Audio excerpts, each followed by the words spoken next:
Bien, hermanos, vamos a pasar al tiempo de la palabra. Quiero invitar por aquí a nuestro hermano Gonzalo. Ya él nos va de pronto a contar un poquito más. Es de la ciudad de Cali, es invitado y viene hoy con su esposa, nuestra hermana Luz Miriam. También allí están. Así que bienvenidos aquí a esta casa. Hemos estado ayer en unos talleres, en unas capacitaciones y hoy tiene el privilegio de compartirnos la palabra. Así que mi hermano Gonzalo, bienvenido y gracias por estar dispuesto a bendecirnos con la palabra del Señor. Amén. Gracias, pastor. Que Dios lo bendiga. Amados hermanos de Copacabana, qué bendición, qué privilegio estar acá. Es un honor para mí llevar hoy la enseñanza, la palabra de Dios. Es un honor para mí. Amados hermanos de Copacabana, reciban un saludo. Gracias. Que Dios te bendiga. Reciban un saludo de los hermanos de la Iglesia de Dios que se encuentra en la ciudad de Cali. Nos están viendo a esta hora por los canales de la iglesia. Que Dios los bendiga. Gracias, pastor, por la invitación. Gracias por recibirnos. Han sido exageradamente formales, amables, generosos. Me he sentido mejor que en mi casa. Yo tengo ya ganas como de pasarme para acá. Que Dios los bendiga. Vamos a ir a la palabra de Dios. Vamos a ir a la palabra de Dios en Primera de Juan 3:8. Primera de Juan 3:8.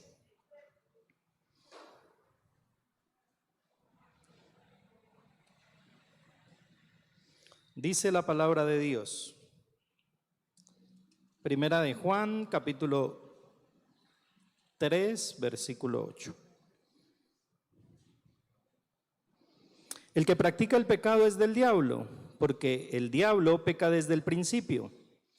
Pero para esto apareció el Hijo de Dios, para deshacer las obras ¿de quién?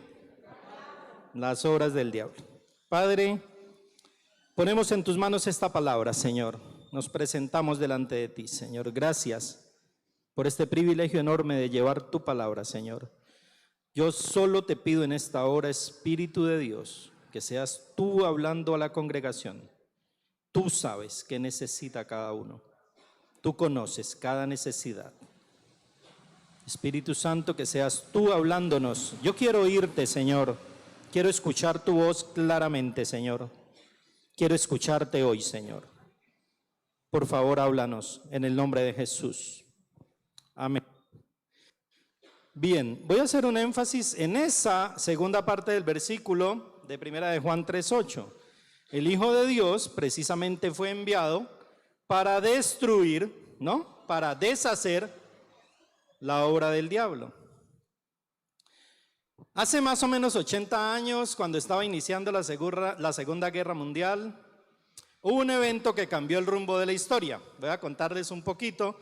No es necesario que usted sepa en qué lugar ocurrió esto, pero quiero contar esta historia para que usted entienda el contexto de la palabra de hoy. Estamos en el Festival de la Biblia y hoy vamos a hablar de la palabra de Dios, sola escritura. ¿Sí? Ahora, cuando usted oiga hablar de las 5 solas, no son las 5 vecinas que se quedaron sin esposo, no. No estamos hablando de esas solas. Mi mamá tiene unas vecinas que les dicen así, las solas, pero no estamos hablando de eso. Vamos a hablar hoy de sola escritura, solo palabra de Dios. Entonces voy a primero colocar una ilustración para que usted entienda lo que el Señor quiere decirnos hoy acerca de la palabra de Dios. El 7 de diciembre de 1941, Japón inició un ataque aéreo contra una base naval de los Estados Unidos. Ellos tomaron 11 días para preparar el ataque, 11 días. 11 días callados, en silencio, preparando, armando un ataque, mientras los estadounidenses no sabían qué estaba sucediendo. Estaban relajados en su base, tranquilos, llenos de armas, llenos de buques, llenos de aviones, mientras los japoneses organizaban un ataque feroz. Fue contundente el factor sorpresa. Fueron silenciosos. 11 días desde Japón hasta donde estaba la base de los Estados Unidos. 11 días en silencio. 11 días cruzando el océano. No se escuchó nada. La misión se llevó en secreto. Nada se filtró. Ningún documento, ni el más leve ruido de los motores. Llevaron portaaviones cargados de aviones para atacar. El objetivo era eliminar esa fuerza que se encontraba en una isla en el Pacífico de los Estados Unidos. Solo se oía el mar pegar contra los buques americanos, no se oía nada más. ¿Quién se hubiese imaginado que vendría un ataque feroz? Llegó el día 11, lo que los militares llaman la hora cero. Llegó el día del ataque. La fuerza enemiga había pasado desapercibida, no se escuchaba ningún ruido. El operativo comenzó, los aviones fueron desplegados y curiosamente parecían águilas silenciosas. Volaron, se escondieron en las nubes e iniciaron una guerra que cambió el rumbo de la historia. Mientras tanto, la fuerza americana era muy poderosa. Escuche bien, tenían fuerza de batalla, tenían acorazados, tenían fuerza de exploración, tenían fuerza de tierra, tenían fuerza anfibia, tenían fuerza de cruceros, tenían fuerza de destructores, tenían fuerza de submarinos. Pero cuando llegó el ataque, los americanos estaban durmiendo. Y a estas alturas yo espero que el Espíritu Santo comience a hablar a su corazón. Un acorazado era un buque de guerra, poseía cañones de gran calibre, estaban montados sobre torres, eran barcos que andaban a alta velocidad. Eran barcos blindados, tenían cruceros, buques preparados para hacer múltiples misiones, tenían destructores, eran naves rápidas que poseían la capacidad de enfrentarse a esa fuerza. Hice un inventario de la fuerza que estaba atracada en ese puerto. Escuche bien lo que tenían los Estados Unidos: 8 acorazados, 8 cruceros, 30 destructores, 4 submarinos, 49 barcos de otro tipo y 402 aviones. Si esa fuerza hubiese estado en el mar y en los aires, era insuperable. Nada ni nadie sobre la tierra le hubiese ganado a esa fuerza. Cuando el ataque comenzó, sonaron las alarmas. Se despertaron los hombres. Estaban durmiendo. Espero que aquí no haya nadie dormido, que las alarmas no los vayan a despertar. No, aquí no van a sonar alarmas. Pues sería muy interesante que cuando alguien durmiera sonara una alarma, ¿no? Pero cuando los americanos se quedaron dormidos, no sabían que venía un ataque sobre ellos. Solo los despertaron las alarmas. Ellos se levantaron corriendo. Se levantaron de sus literas. Muchos no pudieron hacerlo porque las ametralladoras les acabaron con la vida. Muchos salieron corriendo y llegaron hasta el lugar donde estaban las armas, pero estaba cerrado. Otros corrieron a los aviones y no pudieron levantar vuelo. Les destruyeron las naves. Mientras corrían hacia las estaciones de combate, los japoneses los atacaron con vehemencia. Pearl Harbor estaba bajo ataque. No era un ejercicio militar, pero nadie estaba preparado para ese ataque.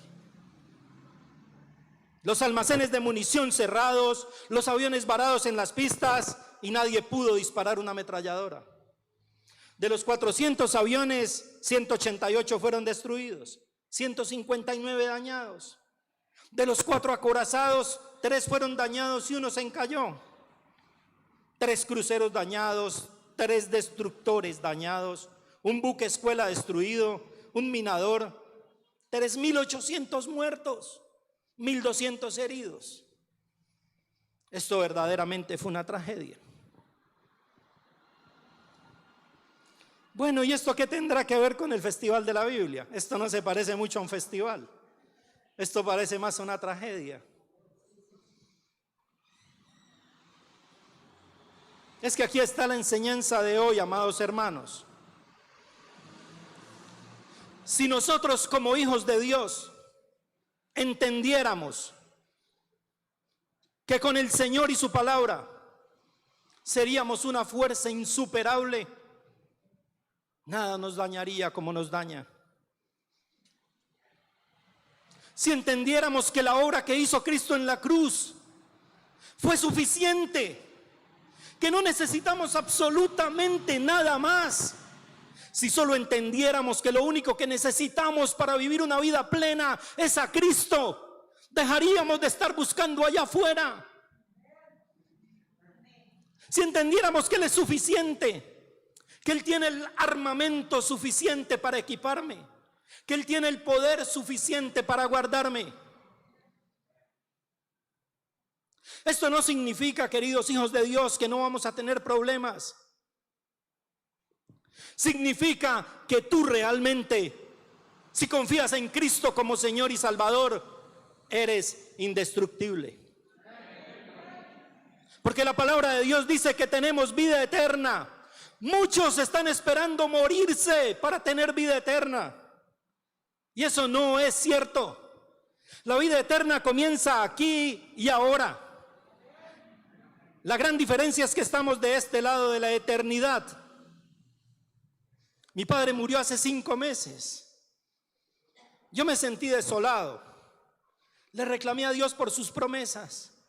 Tú me dijiste que iba a tener vida en abundancia. Mi padre luchó 6 años con cáncer. Primero con cáncer linfático, lo superó. Luego con cáncer de garganta. Y un mes antes de morir, el oncólogo le había dicho que estaba libre de cáncer. Es decir, que mi padre no murió de eso. Y yo le reclamé a Dios. Y el Señor me dijo: te he cumplido cada una de las promesas que te hice acerca de tu padre. Tiene vida y la tiene en abundancia. Nuestra esperanza de gloria no está aquí. Somos muy apegados a la vida en la tierra, pero poco apegados a la vida espiritual, porque constantemente nos estamos exponiendo. Si cuidáramos más la vida espiritual, si estuviéramos atentos, si no estuviéramos durmiendo como los americanos, entonces escucharíamos el ruido del ataque. Pero muchos de nosotros nos hemos quedado dormidos y el ataque es silencioso. No lo escuchamos, no lo vemos venir. Es sutil. Satanás lleva miles de años engañando a los hijos de Dios. ¿Qué te hace creer que no puedes ser engañado? ¿Saben ustedes que cuando Satanás engañó a Eva no había cometido ni siquiera un pecado? ¿Qué nos hace pensar a nosotros que no vamos a ser engañados? Satanás tiene 3 formas de atacar: a través de la tentación. Y cuando tú eres tentado lo sabes. Luego, cuando has cedido a la tentación, te ataca con la acusación y te dice que no sirves para nada, que eres el mismo de siempre, que no has cambiado. Y cuando eres acusado lo sabes. Hay una tercera forma como Satanás ataca a los hijos de Dios, y es cuando los engaña. Y cuando un hijo de Dios es engañado, no lo sabe. Hay solo una forma de saber si lo que estamos viviendo está de acuerdo a lo que dice Dios o no. Los cajeros en los bancos, para reconocer un billete falso, primero le entregan un billete bueno. Es la única manera que tienen de saber cuándo el billete ha sido falsificado.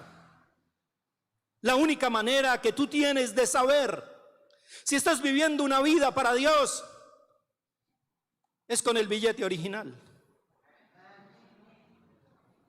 Es con la palabra de Dios. Cuando algo venga a tu vida, confróntalo con la palabra de Dios, a ver si es verdad. No importa de dónde haya venido el pensamiento, o la tentación, o la duda, o la inquietud. Si viene del mundo, si viene de tu carne, o si viene de tus pensamientos producidos por Satanás. No te importe de dónde salen los pensamientos. Lo único que debe importarte es si son verdad o no. Jesucristo es la verdad, el camino, la vida. Eso dice la palabra de Dios. Cuando llevan a Jesucristo frente a Poncio Pilato, Poncio Pilato hace una pregunta verdaderamente inquietante. Poncio Pilato le pregunta al Señor Jesús, ¿qué es la verdad? Amados hijos de Dios, que no nos vaya a pasar lo de Poncio Pilato. Porque Poncio Pilato tenía la verdad frente a él. La pregunta que hizo Poncio Pilato estuvo mal hecha. La pregunta no es qué es la verdad. La verdad no es un qué. La verdad es un alguien. Que no nos vaya a pasar como Poncio Pilato, parados cara a cara de frente con Jesús, y le estamos preguntando, ¿qué es la verdad, Dios? La verdad no es lo que tus ojos ven. Piensa en un momento muy dichoso aquí en la tierra. Ni siquiera el momento más feliz de tu vida. Tal vez el nacimiento de un hijo, cuando te entregaron tu casa, cuando fuiste a sacar el carro del concesionario, cuando recibiste algún premio, cuando recibiste algún título. Nada de eso es comparado con la gloria eterna venidera. Nada de eso es comparado con lo que Dios tiene preparado para ti de antemano. Hay muchos hijos de Dios que creen que esto es todo lo que hay que vivir. Si ustedes miran de esa puerta para afuera, todo está decadente. Pero de esa puerta para acá, todo es glorioso. No importa cómo lo sientas tú ahora mismo en tu corazón. No importa si tú crees que ya está todo perdido. No importa si tú quieres renunciar hoy al evangelio. No importa si tú... Eso no importa, porque eso no es la verdad. La verdad, aun cuando no la sintamos nosotros como verdadera, seguirá siendo la verdad. Puede que lo que estés viviendo sea más fuerte que lo que dice la palabra de Dios, pero no puedes dejar de creer en la palabra de Dios. No puedes dejar de creer en las promesas que el Señor te ha hecho. No puedes dejar de creer en lo que Dios está haciendo en tu vida. No puedes dejar de creer que Dios puede transformar la vida de tus hijos, de tus familiares inconversos. No puedes dejar de creer que todo puede cambiar para bien. Muchos hijos de Dios han dejado de creer. Pero hoy es día de retomar. Hoy es día de volverse a agarrar de las promesas del Señor. Hoy es día de volver a creer. Hoy es un día para volver a comenzar. Hoy puede ser el primer día del resto de tus días. No es que hasta aquí llegamos y aquí terminó todo. Quizá cuando uno está en esa nube oscura de la muerte, cuando estuve con mi papá en la clínica, con mi esposa, quizá creímos que allí terminaba todo, que esto aquí no tiene como mucho sentido. Pero no, en realidad, mi papá está muy feliz. No lloren por los que se van, lloren por los que se quedan, dice la palabra de Dios. Voy a ir a la palabra de Dios en 2 de Pedro 1:3.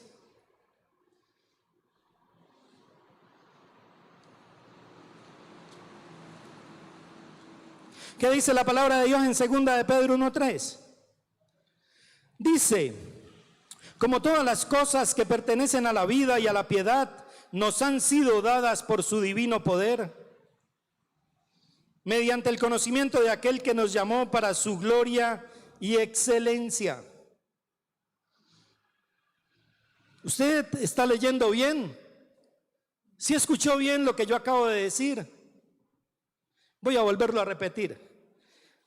Todas las cosas que pertenecen a la vida y a la piedad nos han sido dadas por su divino poder. ¿Está escuchando bien?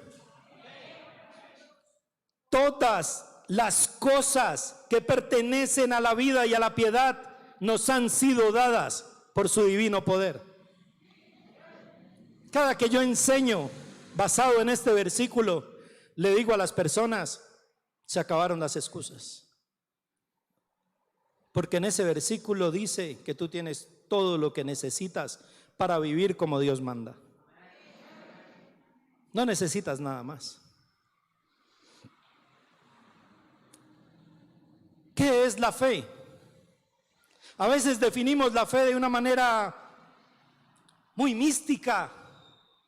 Usamos un versículo que todos nos sabemos al dedal. La fe es la certeza de lo que se espera, la convicción de lo que no se ve. Y es bíblico, es la verdad. Pero quizá hayamos malinterpretado lo que dice la palabra de Dios. Porque la fe es creer lo que dice aquí.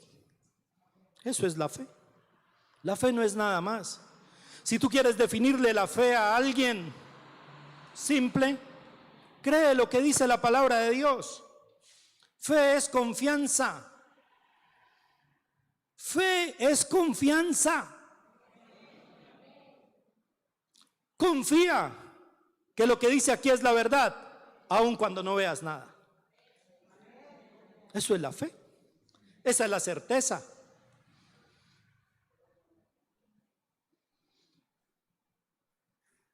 Marcos 1:15 dice la palabra de Dios que se nos ha concedido el arrepentimiento. Se nos ha concedido el arrepentimiento. ¿Usted logra entender lo que sucedió ahí?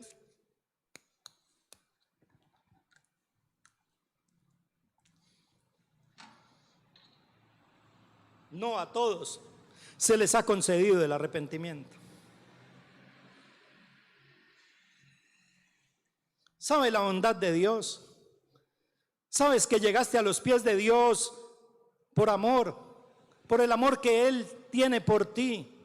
Por eso llegaste a los pies de Dios. ¿Por qué llegaste a conocer a Dios un día? Porque en su infinita misericordia Él se ha derramado sobre ti, por nada más. No hay nada de qué jactarnos. Es su amor el que nos arropó. Es su amor el que nos acoge. Es su amor el que nos recibe. Es su amor quien nos arropa día a día.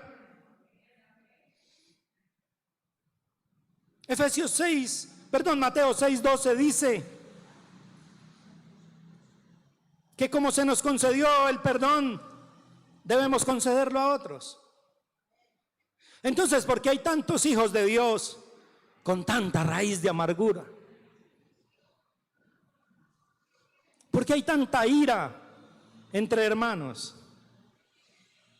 ¿Por qué hay tanto dolor en la familia de Dios? Si el Señor nos concedió el arrepentimiento, si el Señor nos concedió el perdón, ¿por qué yo no puedo conceder el perdón? ¿Por qué yo no puedo conceder el que otros se arrepientan? No es que Él no cambia. Amados, eso no es problema tuyo. A veces nosotros queremos hacer el papel del Espíritu Santo en la vida de las personas, tratando de convencerlas de pecado. Y la Biblia dice que el único que convence de pecado es el Espíritu de Dios. Tal vez podamos persuadir, yo tal vez los pueda persuadir, pero no los puedo convencer. Tampoco puedo hacer que ustedes crezcan. Eso le corresponde a Dios. Por lo menos eso dice la palabra de Dios. Y los pastores deberíamos descansar en esa palabra. solo podemos tirar una semilla. No podemos hacer nada más. Y es lo mismo que puedes hacer hoy en tu casa. No importa que no te escuchen, tira la semilla. El crecimiento es de Dios. El arrepentimiento lo concede Dios. El convencimiento de pecado lo concede Dios. No somos nosotros los que concedemos el arrepentimiento, no somos nosotros. No somos nosotros. Lo único que podemos hacer es perdonarlos. Perdonarlos de la manera como Dios nos perdonó. Efesios 6:11 es un versículo bien conocido por el pueblo de Dios. Voy a leer la palabra de Dios en Efesios 6:11. Escucha bien lo que dice la palabra de Dios. Desde el 10. Por lo demás, hermanos míos, fortaleceos en el Señor y en el poder de su fuerza. ¿Dónde está nuestra fortaleza? ¿Dónde está nuestra fortaleza? Vestíos de toda la armadura de Dios para que podáis estar firmes contra ¿qué?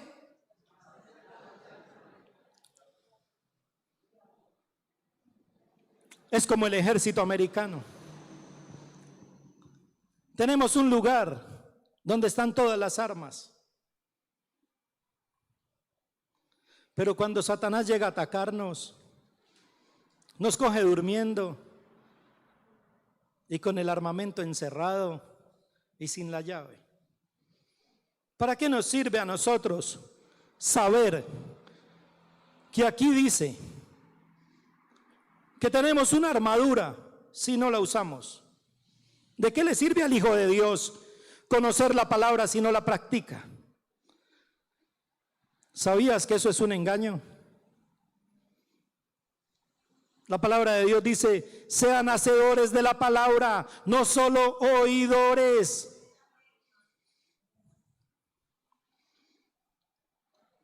Es lo mismo que el ataque.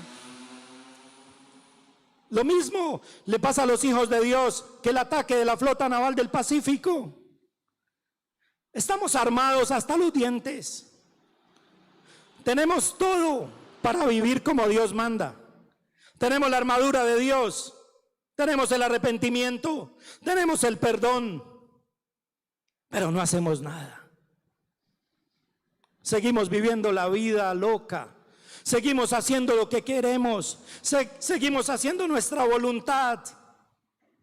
Oramos diciéndole a Dios que se haga tu voluntad, pero cuando llega el momento, no hacemos su voluntad, hacemos la nuestra.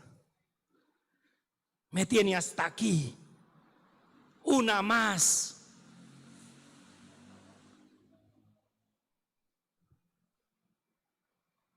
Se me rebosó una gota más y se derrama.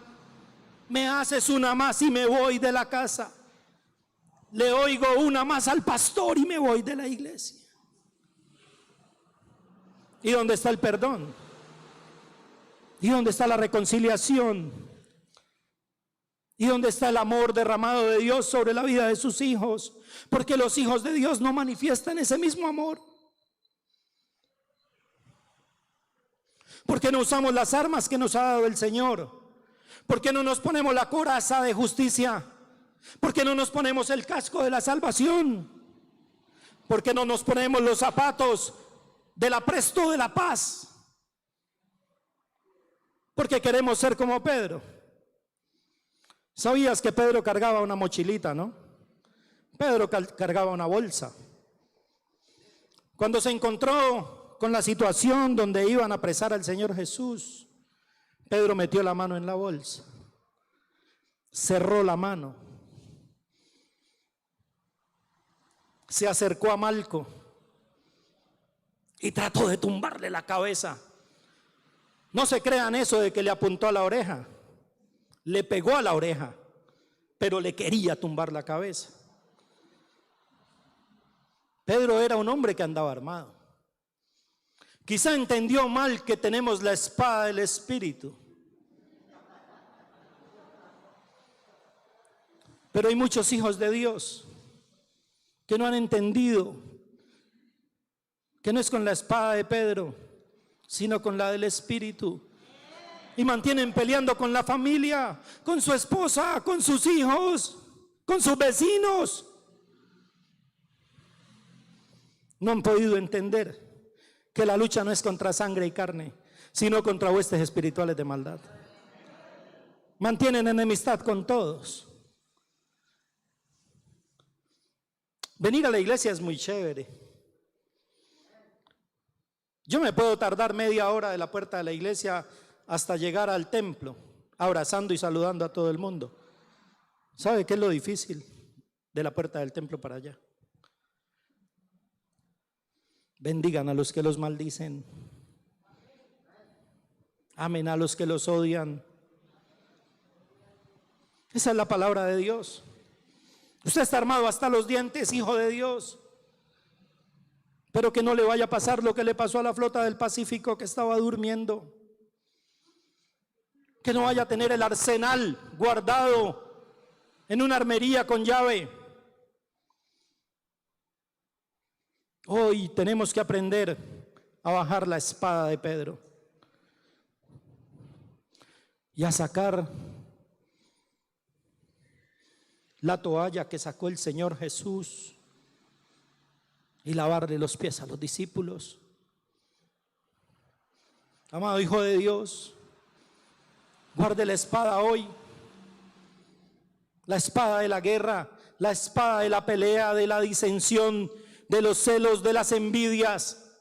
Pablo le dijo a la iglesia de Corinto: ya deberían estar comiendo alimento sólido, pero todavía están a gugú, a gugú. Cristianos de 40 años, de 30 años, de 20 años, tomando la leche pura del evangelio. ¿Sabe cuándo muestras madurez? Cuando no hay celos ni contiendas entre hermanos.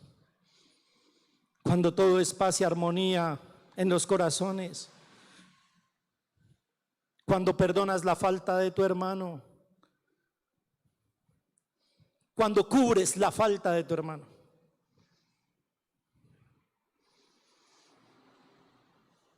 Los esposos, ayer en una enseñanza que tuvimos con el pastor y sus líderes, yo les decía, la palabra de Dios dice que todos nuestros pecados fueron arrojados al fondo del mar. ¿Cuántos creen esa palabra? Qué bueno que sepan eso. ¿Sabes que el lugar más profundo de la tierra se encuentra en la fosa de las Marianas? 11 kilómetros de profundidad tiene la fosa de las Marianas. Es el lugar más profundo del océano.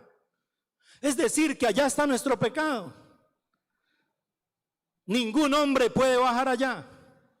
La presión no lo permite. Estallaría. Solo han podido bajar algunos robots a tomar imágenes de la vida en el fondo marino, en el lecho. Y son animales espantosos. Es que allá está el pecado tuyo. La Biblia dice que el Señor no se acuerda de nuestras iniquidades. ¿Sabías eso? A pesar de que tú te la pasas recordando todo el tiempo lo que hiciste, el Señor ya no se acuerda. Escucha bien, el que todo lo sabe, el que todo lo puede, no se acuerda de tus iniquidades. Eso no es una mentira. El que todo lo sabe no puede olvidar. Pero ¿sabes qué hace el que todo lo sabe? Nunca va al fondo del mar para refregarte tu pecado en la cara. Pero tenemos hombres expertos, mujeres expertas en descender a las profundidades marinas, a sacar el pecado del otro y refregárselo en la cara. Como el versículo: refregaos los pecados los unos a los otros. No, no es así. ¿Cómo dice el versículo? Y entonces, ¿por qué se sacan los cueritos al sol en los matrimonios? ¿Por qué le estás recordando constantemente a tu cónyuge lo que hizo hace un mes, 10 años, 20 años. Si el Señor no se acuerda, ¿por qué tú se lo recuerdas? Porque nosotros leemos la palabra de Dios, pero no la aplicamos. Porque nosotros hacemos lo que pasó con la Fuerza Naval del Pacífico de los Estados Unidos. Tenemos las armas, las dejamos bien guardadas y nos acostamos a dormir. Y creemos que así por sí solo van a funcionar.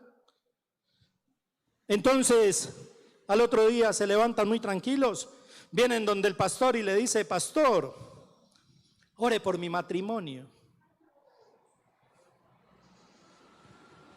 ¿Sabe qué está haciendo usted cuando hace eso? Le está trasladando la responsabilidad de su matrimonio a él. Pero él no tiene nada que ver. Él te puede orientar, él te puede apoyar, él te puede poner en oración. Él podría poner un equipo de líderes para que oren solo por ti y tu matrimonio. Eso no lo va a salvar. Hasta que no tomes una decisión de no volverle a recordar su pecado a tu cónyuge. ¿Quieres que te defina lo que es un matrimonio? Esto me dejó loco a mí. Aquí está mi esposa, 17 años de casado con ella. No todo ha sido color de rosa en este matrimonio. Estamos aprendiendo apenas a entendernos después de 17 años. Pero aprendí que en el matrimonio yo debo asumir la consecuencia del pecado de otro. Ese es el matrimonio. Esa es la definición de amor. Si quieres preguntar dónde dice eso, mira la imagen de la cruz. Él asumió la consecuencia de tu pecado para que tú no recibieras el castigo. Entonces, ¿por qué no podemos asumir la consecuencia del pecado del otro? ¿Por qué? Si la Biblia dice que si tienes una falta contra tu hermano, lo llames aparte, en privado, y trates con el problema. Si no funciona, llama a 2 o 3. Y si no funciona, cuéntaselo a la iglesia. ¿Cómo funcionamos los hijos de Dios? Al revés. Primero que sepa la iglesia. Y el último es el afectado. No, a ese lo dejo de último porque se la tengo preparada. Ya cuando la iglesia se dio cuenta de todo, no le cubrimos la espalda a nadie, no nos cubrimos la espalda entre hermanos, no le cubrimos la espalda al pastor, hablamos mal del pastor. ¿Quién quiere aquí un mejor pastor? Pastor, tápese los oídos, por favor. Eso. ¿Quién quiere aquí un mejor pastor?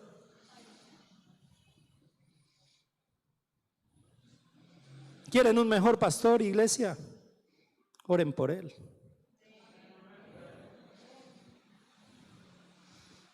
A veces exigimos demasiado, pero no cumplimos con los requisitos nosotros. Esto no es la ley, esto es por gracia.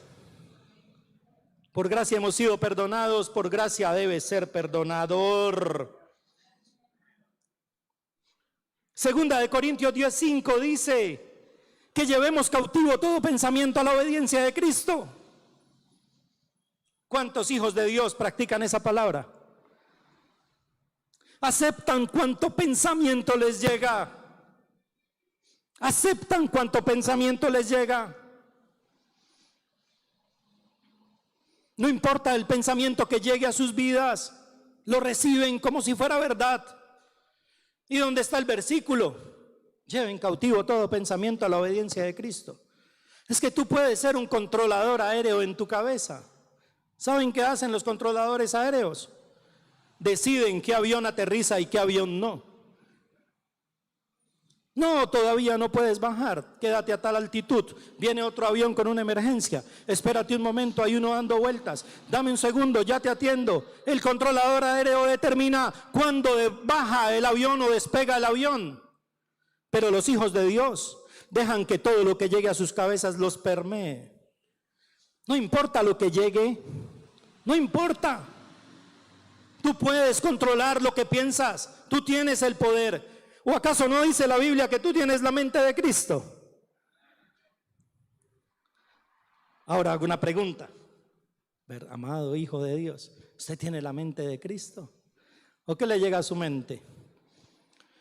Pues tienes que creer lo que dice la palabra de Dios, que tienes la mente de Cristo. Entonces el versículo dice más o menos así: piensen en todo lo bueno, en todo lo puro, en todo lo amable, en todo lo que es digno de alabanza.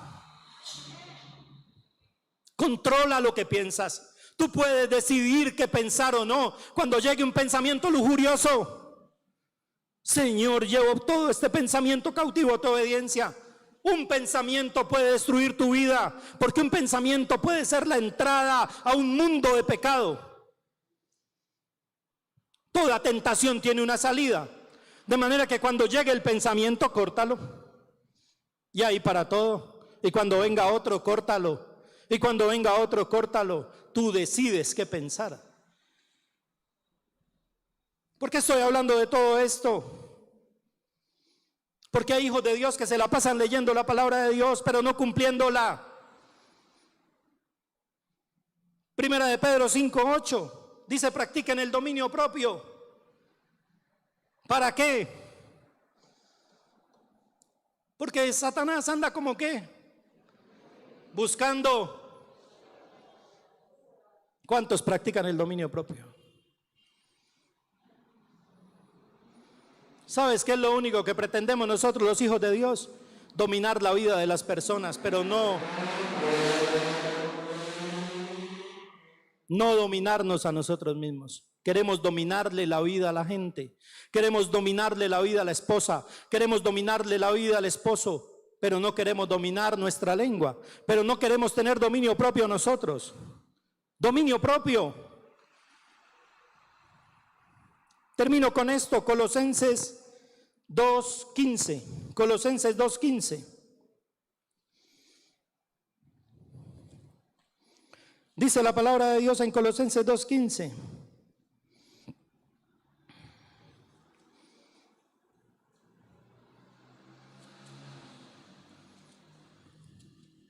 Voy a leerlo desde el 13. Y a vosotros, estando muertos en pecados y en la incircuncisión de vuestra carne, os dio vida juntamente con él, perdonándonos todos los pecados. Es decir, que nos encontró muertos espiritualmente y nos dio vida. Amén. Bien, escucha lo que dice el versículo 14. Anulando el acta de decretos que había contra nosotros. Sabes que antiguamente en las cárceles, cuando metían a alguien en una celda, ponían un acta de decretos en la puerta de la celda. La ponían allí, con la lista de los delitos que había cometido. ¿Sabes qué pasó con tus delitos cuando llegaste a los pies de Cristo? El Señor quitó el acta de decretos de allí y lo pegó en la cruz.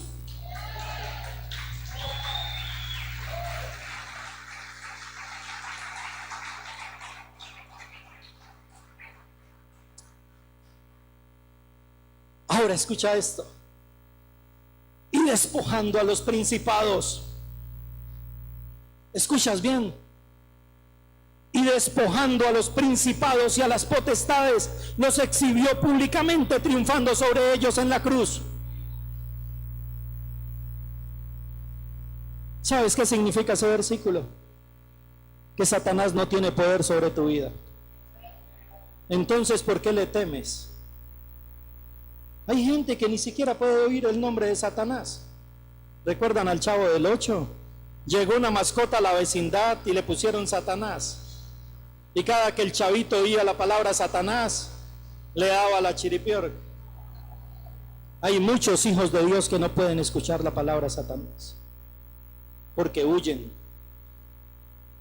Tú tienes poder y autoridad, hijo de Dios, para decir, con el poder y la autoridad de Cristo, ordeno a Satanás y a todos sus demonios que suelten a mi familia ahora en el nombre de Jesús. Ordeno a Satanás que retroceda. Ordeno a Satanás que no tiene que hacer nada en mi vida.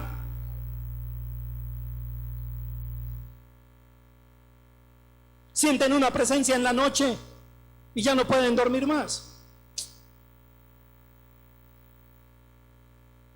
Ignórenlo. Fuera Satanás en el nombre de Jesús. te vas de aquí.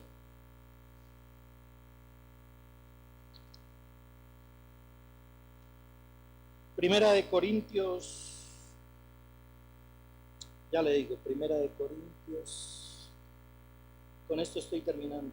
Wow, se me perdió el número, pero le voy a leer el versículo, yo sé que usted sabe cuál es. Manténganse alerta, permanezcan firmes en la fe, sean valientes y fuertes. ¿Lo encontraste? Primera de Corintios. Manténganse alerta, permanezcan firmes en la fe, sean valientes. Amados hijos de Dios, permanezcan firmes en la fe. ¿Sabes cómo permanezco firme en la fe? Creyendo lo que dice aquí. Todos los versículos que leí ahorita están disponibles para ti. Hoy te recordé, porque yo no puedo equiparte. Te recordé lo que Dios te ha dado. Te recordé que la fe tiene que ser activa. La fe no puede ser pasiva. La fe no puede ser de cada 8 días en la iglesia. La fe debe ser día a día. Eso es lo que la Biblia llama vivir por fe. Muchos creen que Cristo murió en la cruz por ellos, que hizo una obra maravillosa, pero su vida diaria muestra lo contrario. Y tú puedes, amado hijo de Dios, vivir por fe día a día, creyendo lo que dice la palabra de Dios.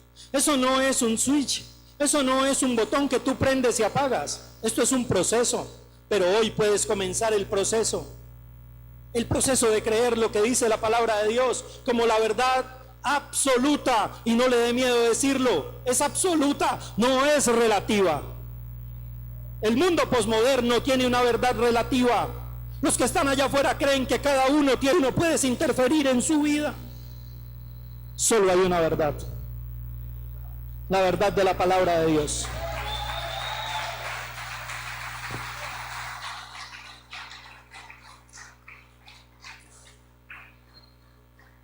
Que Dios los bendiga, amados hijos de Dios. Le pedimos, Espíritu Santo, que vengas ahora, Señor. Transforma los corazones, Señor. Renuévanos, Señor, con tu palabra, Señor. Romanos 12:2 dice: somos transformados mediante la renovación de la mente. Y la mente solo puede ser renovada con la palabra de Dios. Renuévanos, Señor Jesús. Gracias, Señor. Tomémonos unos minuticos para orar. Eso es como cuando tenemos un banquete puesto delante de nosotros. Y quizás hay variedad de alimento. Y es tanto el alimento que tenemos en la palabra del Señor. Pero la verdad necesitamos tomar el alimento, asimilarlo, creerlo. Yo quiero que oremos dándole gracias a Dios porque Él ha provisto de un alimento bien especial, que es la palabra del Señor. Amén. Y todo lo que hoy nuestro hermano Gonzalo nos comparte, sé que nos ha edificado. ¿Sabe por qué? Como él decía, no es de sí mismo, de su experiencia, es de lo que ha recibido de la palabra del Señor. Jesús dijo: no solo de pan vivirá el hombre, sino de toda palabra que sale de la boca del Señor. ¿Sabe cuál es la boca del Señor? La palabra de Dios. Si usted tiene hambre y sed de la palabra, ¿por qué no oramos?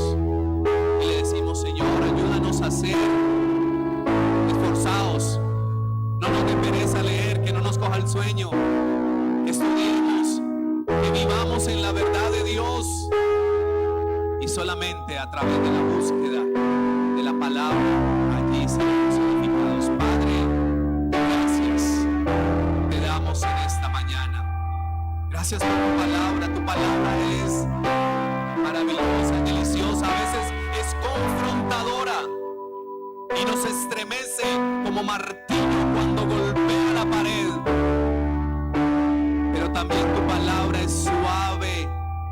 nos edifica. Señor, aquí estamos. Ore conmigo diciéndole al Señor: yo quiero ser edificado por tu palabra cada día. Quiero andar en la verdad. No quiero andar en lo que otros digan, sino mantenerme en tu verdad, que es tu palabra. Señor, ayúdanos a ser transformados por la renovación del entendimiento, por la palabra que tú nos hables día a día, allí en el devocional, que tú nos hables cada día en los diferentes espacios, que podamos recibir tu palabra con anhelo, que podamos obedecerla, que podamos, Señor, ser fiel testigos de que tu palabra se cumple, porque el cielo y la tierra pasarán, dijo Jesús, pero mi palabra no pasará. Amada iglesia del Señor, pueblo de Dios, iglesia de Shalom, todos los que escuchan, volvamos a la palabra como fue allí en aquel tiempo de la historia,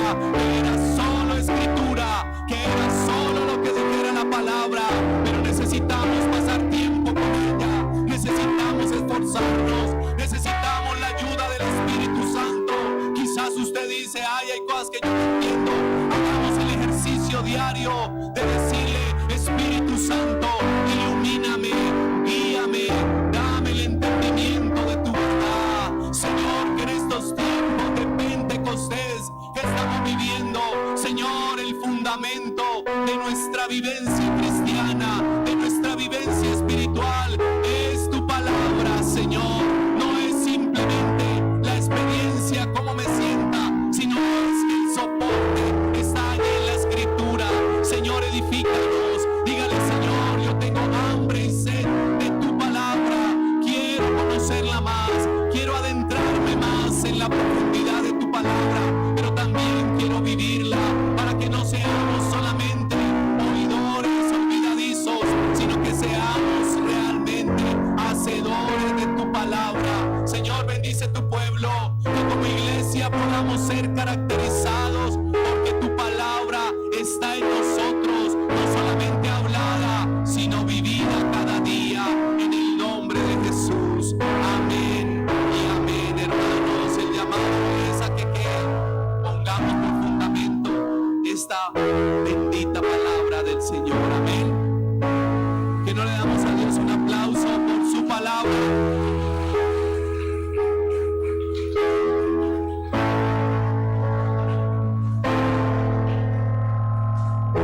¿Por qué el Festival de la Biblia? ¿Por qué recordar algo que hace 500 años pasó? ¿Sabe? Porque la palabra sigue vigente y sigue transformándonos. Pablo dijo que la palabra corra y sea glorificada. Y creo que eso es lo que ha pasado en su vida, en mi vida. Por eso estamos aquí, por eso le seguimos. Además de eso, para mí, he considerado en estos años de enseñanza en el seminario bíblico y en la iglesia, he considerado y he visto y lo he determinado así: la palabra que usted y yo tenemos, esta, bueno, no esta porque está la mía, la que usted tiene allí, es un milagro del Señor. ¿Sabe por qué?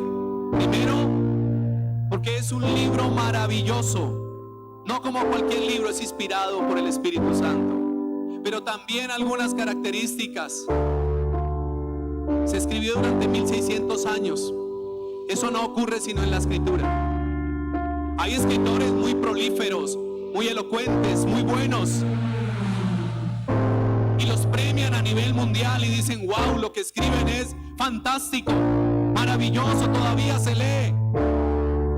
Pero la Escritura no la escribió un solo hombre. Dios utilizó a más de 40 hombres guiados por el Espíritu para dejarnos la palabra. Además de eso, tiene un mensaje hilado. Uno podría decir: Moisés escribió por allá lo que quiso, y Pedro o Pablo también lo que quiso. No, el Espíritu Santo le dio una misma línea, porque en este libro nos habla de la historia de la salvación. Y quiero hablar ciertos detalles brevemente, porque no podemos dejar de pasar este día y decir la Biblia como si nada, aunque ya muchos la tienen de manera virtual, ¿no? Es una aplicación. Pero como sea, nos ha llegado hasta nuestros días, porque muchos también Han querido acabarla.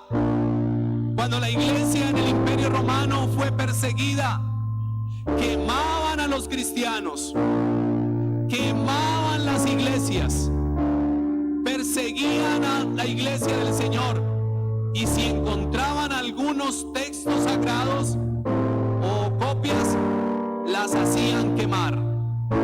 Pero la palabra de Dios ha permanecido a pesar de todo eso. En un país en Europa, no recuerdo, un hombre quemó una casa donde tenían copias de la escritura, porque odiaba la escritura, odiaba a los cristianos, no quería saber nada de Dios. Y 100 años después, eso fue en Inglaterra, 100 años después, en esa misma casa estaban empezando una nueva organización que quería proyectar por todo el mundo la entrega y la distribución de la palabra de Dios, que se llamó las Sociedades Bíblicas. ¿Sabe por qué? Porque Dios quiere que todos recibamos su mensaje. Y usted lo ha recibido, y yo le digo, Señor, gracias, porque la palabra también nos da luz. Todo lo que el hermano hablaba, y creo que debe ser central en nuestra vida, la palabra del Señor.